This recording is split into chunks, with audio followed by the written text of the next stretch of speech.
গণেশগুৰি উৰণ সেতুৰ তলত সেফ গিবন বুলি এখন ছবি ইতিমধ্যে সামাজিক মাধ্যমত ব্যাপক চৰ্চা লাভ কৰিছে, য'ত এজন চিত্ৰশিল্পীয়ে প্ৰতিবাদ সাব্যস্ত কৰিছিল গিবন বনাঞ্চল সংৰক্ষণৰ বাবে। আৰু সেই ছবিখন মুচি দিয়া হৈছিল। মুচি দিয়াৰ পিছত পুনৰ আকৌ সেই ঠাইতে অংকন কৰিছিল চিত্ৰশিল্পী মাৰ্চেল বৰুৱাই। কিন্তু এই চিত্ৰশিল্পী মাৰ্চেল বৰুৱাই ছবিখন যেতিয়া অংকন কৰিছিল, তেখেতৰ এয়া মটিভ কি আছিল বা কি চিন্তাধাৰাৰে সেই ছবিখন আঁকিছিল? মোৰ সৈতে মাৰ্চেল বৰুৱা আছে। মাৰ্চেল বৰুৱাৰ সৈতে মই পোনে পোনে জানিব বিচাৰিম, গণেশগুৰি উৰণ সেতুৰ তলত এখন ছবি আঁকিছিল, য'ত বেদান্ত গ্ৰুপে গিবন বনাঞ্চলত তৈল খননৰ বাবে তেখেতসকলে এটা প্ৰজেক্ট হাতত লৈছিল। আৰু আপুনি এখন ছবি আঁকিছিল, থিম কি আছিল ছবিখনৰ ওপৰত আৰু কেনেকুৱা চিন্তাধাৰাৰে আপুনি ছবিখন অংকন কৰিছিল? ছবিখনৰ থিমটো হৈছে আমাৰ গিবন এতিয়া এনডেঞ্জাৰ স্পেচিছ।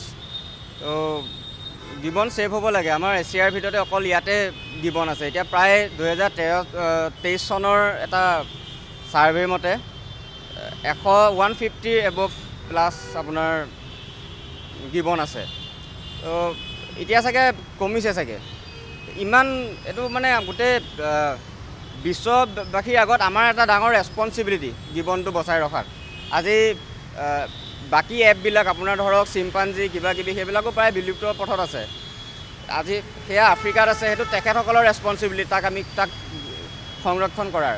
গিবন সংৰক্ষণ কৰাৰ ক্ষেত্ৰত আমাৰ গোটেই সমগ্ৰ অসমবাসীৰ পৰা ধৰি সকলোৰে এইটো আমাৰ ৰেছপনচিবিলিটি। মানে আমি এইটো বচাই ৰাখিব লাগিব, নহ'লে যদি সেইটো কৰিব নোৱাৰোঁ আৰু এক্সটিংক্ট বুলি ঘোষণা কৰি দিয়াই ভাল।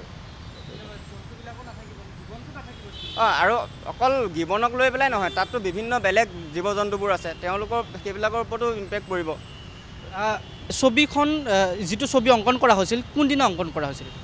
আজি প্ৰায় 4 দিনমান হ'ল। ছবিটো যেতিয়া অংকন কৰা হৈছিল তাৰপিছত মুচি দিয়া হৈছিল, সেয়া আপুনি গম পাইছিল? কোনদিনাখন গম পাইছিল আৰু কেনেকৈ? মুচি চাগে অঁকাৰ পিছদিনাই চাগে মুচিছিল, কিন্তু মই কালিহে গম পাইছিলোঁ। কালি ৰাতি আকৌ আঁকিম বুলি ওলাই আহিছিলোঁ, তেতিয়া দেখা পালোঁ যে এখন মুচি থোৱা হৈছিলে। আকৌ তাতে আঁকি গুচি গ'লোঁ। আৰু তাৰ কাষত আমি দেখিবলৈ পাইছোঁ আকৌ লিখা আছিল যে তুমি যিমান মোহাৰিবা সিমান আঁকিম। নিশ্চয় সেইটো কৰি যাম। আৰু অকল গিবনে নহয়, একচুৱেলি আমাৰ বহুতবিলাক আমাৰ সম্পদ হেৰাই গৈছে।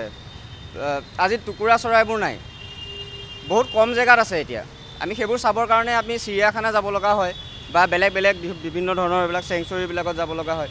কিন্তু আগতে আমি গাঁৱতে দেখা পাওঁ, নিজৰ ঘৰতে দেখা পাওঁ, তামোলৰ বাৰীখনত। আজিকালি নোহোৱা হৈ গৈছে। অকল টুকুৰা চৰাই নহয়, বিভিন্ন ধৰণৰ জীৱ জন্তুবিলাক প্ৰায় বিলুপ্ত পথত হৈ আছে। সেই বস্তুবিলাকৰ অকণমান চকু কাণ দিব লাগে।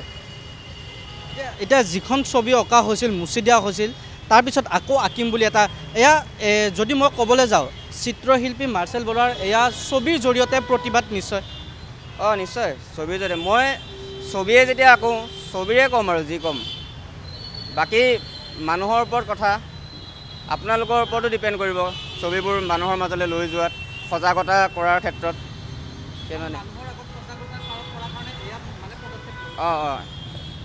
বেলেগ কোনো কাৰণ নাই, জাষ্ট সজাগতা কৰা আৰু যাতে বনাঞ্চলখন ছেভ হওক। হয়, সেইটোৱে মোৰ উদ্দেশ্য। মুচি দিয়াৰ পিছত বেয়া লাগিছিল নে? যিখন ছবি আপুনি নিজে অংকন কৰিছিল আকৌ মোহাৰি মুচি দিয়া হৈছিল। বেয়াটো লাগিবই, উপায়টো নাই আৰু সেয়াই। আৰু আকৌ শেষত সুধিব খুজিছোঁ, এই ছবি মোচাৰ আঁৰত কোন থাকিব পাৰে? আপুনি কিবা গম পাইছে? এইটো এতিয়া মইতো নাজানিম তেনেকৈ। চৰকাৰে মোহাৰিছে অবভিয়াছলি, কোনে মোহাৰিছে নাজানিম আৰু তেওঁলোকে। নিশ্চয়কৈ এয়া আছিল চিত্ৰশিল্পী মাৰ্চেল বৰুৱা। আৰু গণেশগুৰি উৰণ সেতুৰ তলত ছবি অংকন কৰিছিল, গিবন অভয়াৰণ্য ছেভ বচাবলৈ তেখেতে এখন ছবি অংকন কৰিছিল। আৰু তাৰ প্ৰতিবাদেৰে ছবি অংকন কৰাৰ পিছত মোহাৰি পেলোৱা হৈছিল। আৰু মোহাৰি পেলোৱাৰ পিছত পুনৰ দেওবাৰে নিশা তেখেতে সেই স্থানতে উপস্থিত হৈ আকৌ ছবি অংকন কৰিছিল। তাত উল্লেখ কৰা আছিল যে কিক বেদান্ত ছেভ গিবন।